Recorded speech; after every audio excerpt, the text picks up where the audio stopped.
Praise the lord. దేవుని నామానికి మహిమ కలుగునుగాక. దేవుని నామం పేరట మీకు మీ కుటుంబ సభ్యులందరికీ ప్రభు అయిన యేసుక్రీస్తు నామములో కృపయు సమాధానము కలుగునుగాక.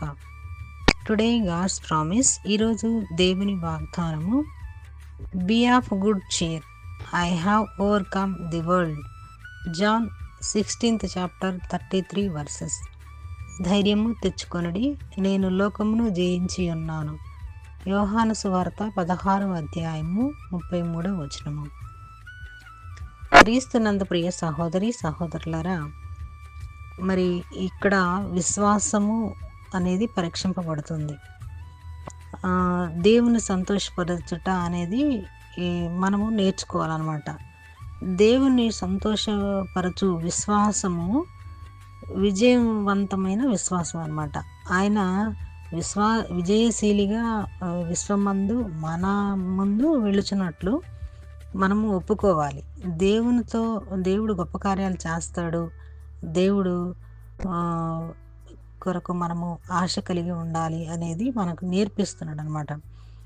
ఎందుకు మరి మనం ధైర్యం తెచ్చుకోవాలంటే, ఈ లోకంలో మనం బ్రతుకుతున్నప్పుడు అనేక సమస్యలు, ఇరుకులు, ఇబ్బందులు, నిందలు, అవమానాలు వస్తున్నాయన్నమాట. వస్తున్నప్పుడు మనము భయపడిపోతాము, బాధపడిపోతాము, కృంగిపోతాము. కానీ దేవుడు అంటున్నాడు, ధైర్యం తెచ్చుకోండి అని.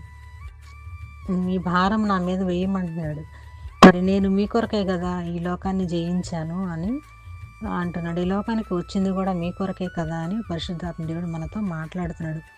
మరి మనము మన పరిస్థితులను బట్టి కృంగిపోవద్దు, కానీ దేవుని మీద విశ్వాసం ఉంచి, నమ్మకం ఉంచి, మరి అన్ని పరిస్థితుల్లో దేవుడు మనకి క్షేమాన్ని ఇచ్చాడు, విజయాన్ని ఇస్తాడు. నేను దేవుని నమ్మాను, మరి నాకు దృఢమైన విశ్వాసం ఉంది అనే ఆశ మనము కలిగి ఉండాలని మనకి వాక్యం తెలియజేస్తుంది అనమాట. మరి దేవుని జ్ఞానము మనల్ని నడిపిస్తుంది.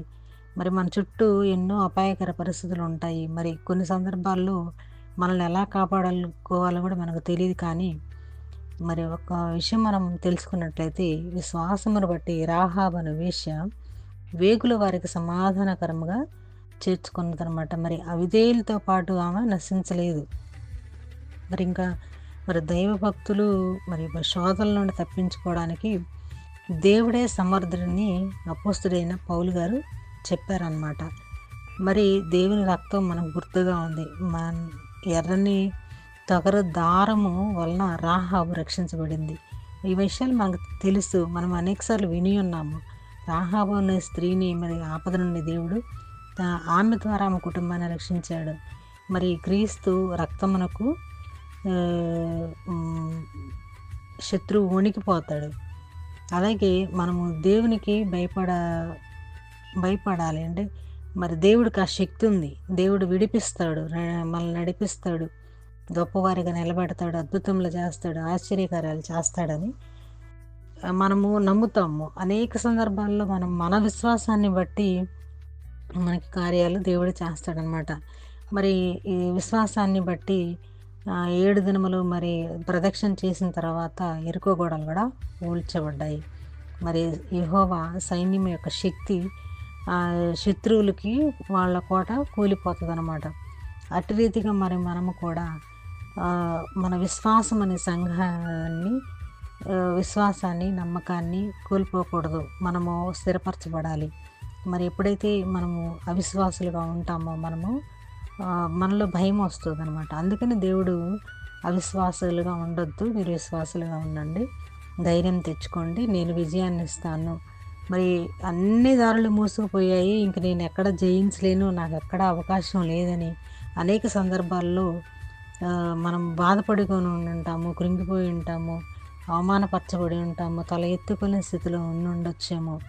కానీ పరిశుద్ధాత్మ దేవుడు అంటున్నాడు, ధైర్యం తెచ్చుకో, నీ కొరకు నేను ఈ లోకాన్ని జయించిన వాడు మన పక్షాన ఉండగా మనకి అపజయం ఉండదని.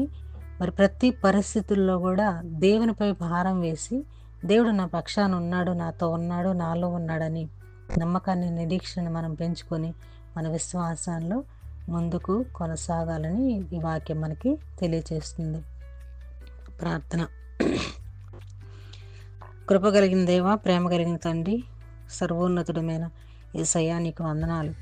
మనలో ఉన్నవాడు దేవుడు లోకంలో ఉన్నవాని కంటే గొప్పవాడని మరి మీ యందు విశ్వాసం కలిగినప్పుడు విజయం మాకు సంతరిస్తావని, విజయాన్ని ఇచ్చి పెడతావని, మరి ప్రతి పరిస్థితుల్లో మేము అవిశ్వాసులుగా కాకుండా విశ్వాసం కలిగిన వారమై, నీ యందు నమ్మకం కలిగిన వారమై మరి ముందుకు కొనసాగుటకు మా కొరకే నీవు లోకాన్ని జయించావని, మరి మాకు అద్భుత కార్యములు, ఆశ్చర్యకార్యములు, గొప్పవారిగా మమ్మల్ని ఉంచాలని, నీవు పేద స్థితిలో మరి మా కొరకు పసిపాలుడిగా పుట్టి మమ్మల్ని ధనవంతులను చేయాలని, మరి అది కృతజ్ఞత కలిగిన వారముగా ప్రభా, మేమైతే మరి నామమాత్రులుగా ఉండకుండా నిన్ను మాత్రమే స్తుతించేవారుగా, మరి నా పక్షాన దేవుడు ఉన్నాడు, నన్ను నడిపిస్తాడు, విడిపిస్తాడు, ఈ శోధనలు, బాధలు నన్ను ఏమి చేయవు, కృంగుబాటులను ఏమి చేయదని, మరి మేము ఎప్పుడైతే ప్రభా నీ కొరకు మేము దృఢమైన విశ్వాసం కలిగి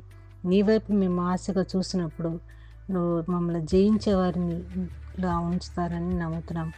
అటు రీతిగా ప్రభా గొప్ప దేవుడు అని, నువ్వు మాతో ఉన్నావని, మేము మాలో ఉన్నావని, మమ్మల్ని నడిపిస్తావని, విడిపిస్తావని, మరి శోధనలో పడిపోకుండా దేవా నీవే మాకు సమాధానకర్తగా ఉండి శోధల నుండి, బాధల నుండి విడిపిస్తానని నువ్వు ఇచ్చిన వాక్యం కొరకు వందనాలు, స్తోత్రాలు చెల్లించుకుంటూ ధైర్యం కలిగిన వారేముగా నిన్ను బట్టి ప్రభు, మా సొంత ఆలోచన కాదు, మాకున్న ఆస్తి అంతస్తులను కాదు, కానీ యేసు నా పక్షాన ఉన్నాడని ధైర్యం కలిగి ముందుకు కొనసాగించేవారుగా మమ్మల్ని అందరినీ, వాగ్దానం వింటూ ఉన్న వారందరికీ అటు ధైర్యాన్ని అనుగ్రహించమని యేసుక్రీస్తు నామములో అడిగి వేడుకుంటూ పొందుకొని ఉన్నాము తండ్రి. ఆమెన్.